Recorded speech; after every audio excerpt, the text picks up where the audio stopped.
Hello everyone, my name is Roberta Davis and I want to talk about gardening and why it's good for us. I would do gardening over anything else, even schoolwork. But first I'd like to talk about gardening in children. I sat down with my friend Susan Moffett, who works at Fern Hollow Nature Center, and she's program coordinator there, and she's been there for about 9.5 years. I want to share a couple quotes from Susan. She says that kids see the diversity of organisms living in the garden and learn how it all works together. I think it's an important part of gardening to make the connection between our goals and nature. Susan also says by experiencing the process of growing food, it helps to overcome fears.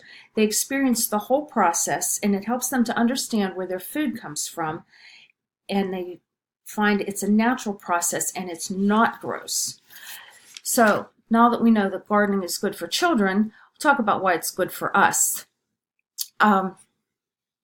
With all the emphasis on health and fitness these days, you can fit gardening in as a form of exercise.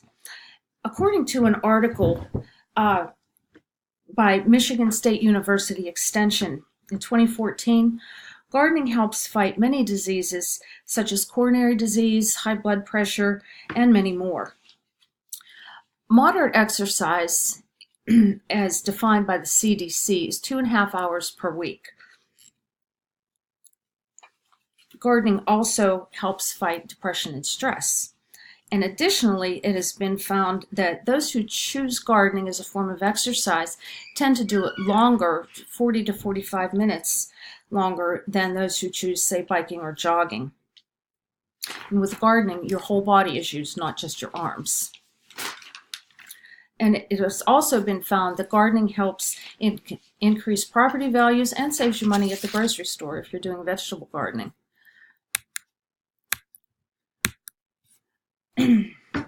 I found some interesting facts about gardening in a book called Gardening by Sally Driscoll, published in 2015.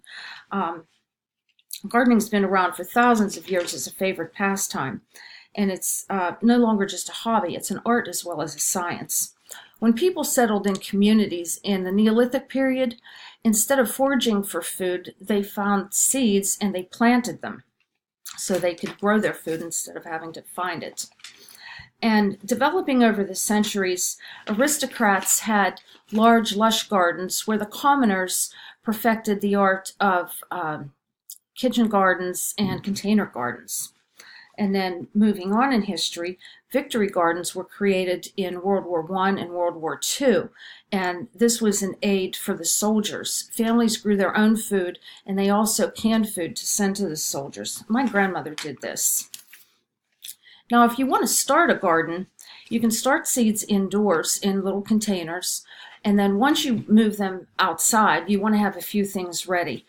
You want to have gloves, of course, you want to have knee pads, a hat, and you want to have compost. You can make your own compost by using vegetable peels, orange rinds, things like that, and plant debris. You don't want to put any meat or any oils in it, and you just take it outside and you put it in a pile and you turn it every so often. So the compost provides nutrients to the plants, and it also helps to condition the soil. Those are some flowers that I planted with my granddaughters. Those are the flowers that I planted when I decided to buy flowers instead of do schoolwork. And so now that you know a little bit about gardening, maybe you want to grab your garden tools and go outside and get your hands dirty. Thanks for listening.